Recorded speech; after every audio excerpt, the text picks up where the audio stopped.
Powered by the Montana Television Network. This is the 10 o'clock news on Q2, Montana's news leader.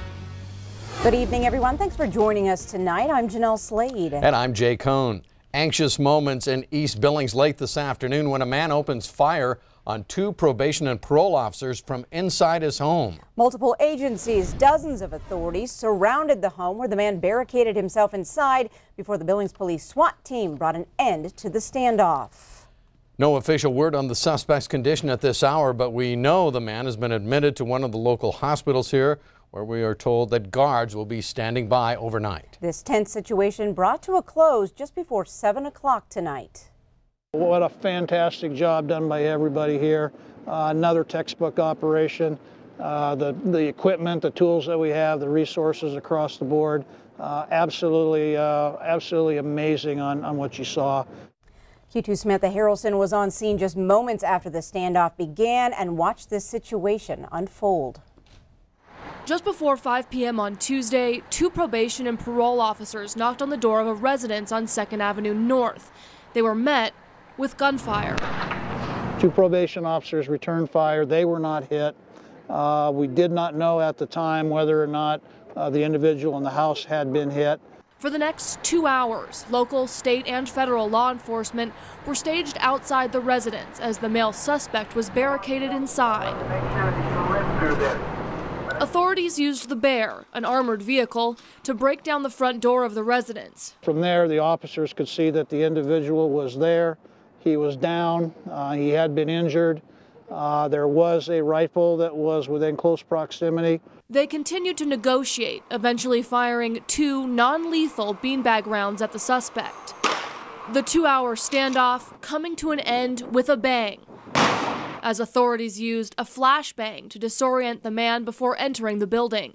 Again, the whole idea, isolate, apply time, and then mitigate the thing. And so, wonderful job. I'm very, very pleased that that we're not having another officer-involved shooting where we have a death.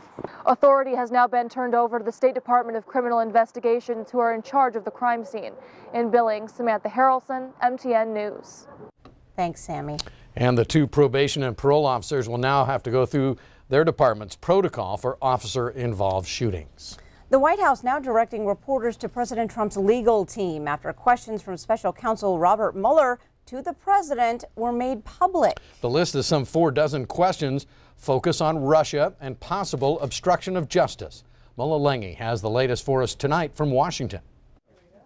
White House Press Secretary Sarah Huckabee Sanders repeatedly dodged questions about the leak of questions special counsel Robert Mueller likely wants President Trump to answer. I would refer you to the president's outside personal attorneys, Jay Sekulow and Rudy Giuliani. The list of more than 40 questions, first obtained by the New York Times, range from an examination of the firing of former FBI Director James Comey. When was the decision made? Who played a role?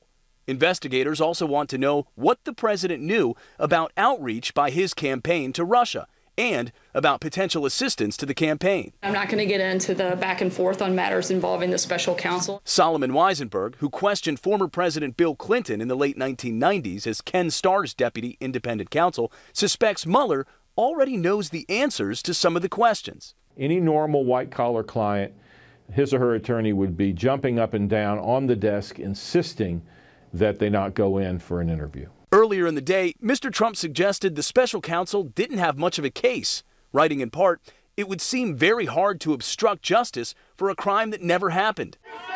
Special counsel Mueller's team has already indicted or gotten guilty pleas from 19 people, including some of the president's former top advisors. Mullah Lengi, CBS News, Washington. Now, it's still unclear whether President Trump will answer the special counsel's questions. Negotiations between the president's legal team and Mueller are ongoing. President Trump and his Twitter attack on Montana Senator Jon Tester has filled the headlines this week. Tester's critics and potential opponents also say Tester is no friend of the president in a state that gave Trump a 20-point victory margin in 2016. But what does the record actually say about Tester's support or not? MTN's Mike Dennison decided to take a look.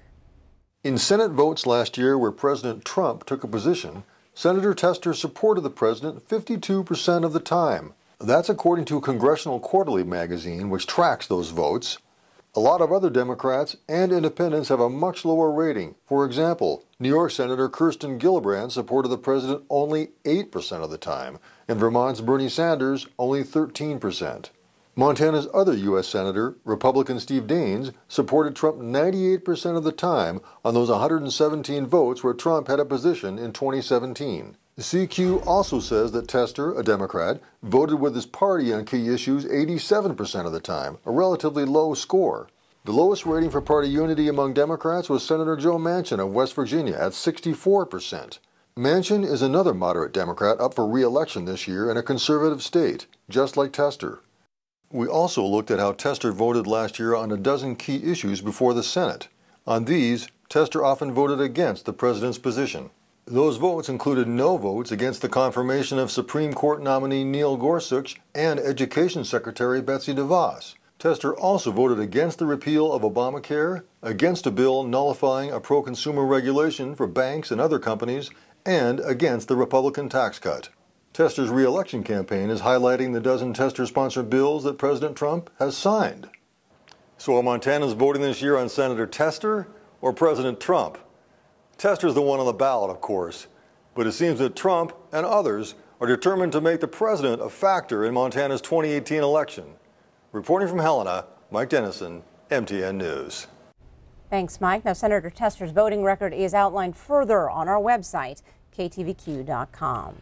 A major staffing shuffle for the National Park Service, and that includes perhaps a new assignment for Yellowstone Park Superintendent Dan Wink. The Washington Post reporting today that Interior Secretary Ryan Zinke plans to send Wink back to Washington, D.C. to the office that supervises the National Capital Parks region. The head of the Park Service Omaha office, Cameron Shawley, apparently is in line now to become the next Yellowstone Park Superintendent. We would anticipate and we would weigh in to make sure that whoever comes after Dan, if there is a replacement for Dan and if this does come to pass, that they have a deep understanding of the conservation issues that face Yellowstone. Bird says she believes whoever steps into the top job at Yellowstone needs to protect the conservation ethic that created the park. She points out among Yellowstone's top issues, overcrowding, habitat protection in both the park and surrounding areas, as well as protection of wildlife. On the weather scene tonight, Bob, we've only had a few sprinkles here, but it's a far different story in western Montana tonight. Well, the problem is you can have snow melt or you can have rain, but you can't have both because the rivers cannot handle it. And that's what was happening tonight in the Missoula area. Let me show you what it looked like. As you can see, the rivers are running high. This is the Clarks Fork River there, and they were having trouble there at the Kelly Island fishing access in the Target Range neighborhood. The water was running swiftly there, and at some points it was actually starting to make its way up over the boat launch ramp there. So, yeah, running very fast, very swiftly, huge logs and debris flowing through it. But this is the way it looked in the Missoula area. And let me show you here on the map here, we do have the Clarks Fork at Missoula. It's about a half a foot out of its flood stage, so it's at 10.5 feet. Elsewhere, as you can see, in other places like Lewis and Clark County, Powell, and also Broadwater, we have small streams due to rain and snow melt there causing some flooding, also in the Ringling area. And one other river we want to talk about, that's over here by Glasgow, Milk River. That's almost 5 feet out of its banks tonight because of a lot of snow melt and a lot of rain. We'll have more on the Billings forecast in a few more minutes. All right, thanks so much, Bob. Well, Billings is ranked in the top 10 places to start a new business. That's according to a new survey by Wallet Hub.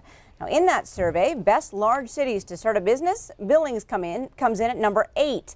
Now, the survey took in a variety of factors, including access to resources, cost, and a 5-year business survival rate. A few other cities in our region made the list, including Missoula in the number 4 spot.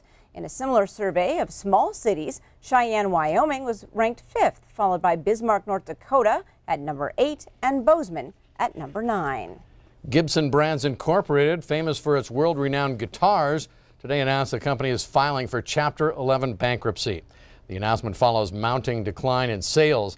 The company was founded in 1894 and owns an acoustic guitar manufacturing branch in Bozeman, which we are told will not be affected by today's filing. A spokesman for Gibson said in a statement to MTN News that operations at the Bozeman location will continue as normal. Gibson's musical instrument business employs more than 875 workers. The Banff Mountain Film Festival World Tour sets up shop in Billings Friday night. That's at the Lincoln Center Auditorium. The award-winning films from the October Festival, held in Banff, Alberta, hit the road each year to showcase the top entries. And the Banff crews then travel internationally to highlight the short films and documentaries about mountain life, fishing, skiing, and epic journeys. Helena and Billings, by the way, are the final 2 stops on the World Tour. Now, this year's films include Johanna, a United Kingdom movie about free diving under the ice, to Pedal, the story of Hera Van Willick's bicycle tour across 43 countries, and Sky Migrations. It's about raptor conservation. All of those flicks before the intermission. Now, tickets can be purchased in advance at the base camp or at the door at the Lincoln Center Friday night. Doors open at 6 p.m. Friday, with the first showing at 7. Still to come on tonight's 10 o'clock news, these students are up in space, and you know what? Their teachers are doing nothing to stop it. In a moment, we'll tell you why. Plus, football may need to just stay on the fantasy front for young kids. We'll look at a new report. And coming up in sports tonight, Scott shows us the standout performances from today's Midland Roundtable Top 10 meet. You're watching MTN News with Jay Cohn and Jeanelle Slade. Storm Tracker weather with Bob McGuire. And sports with Scott Green. This is the 10 o'clock news on Q2, Montana's news leader.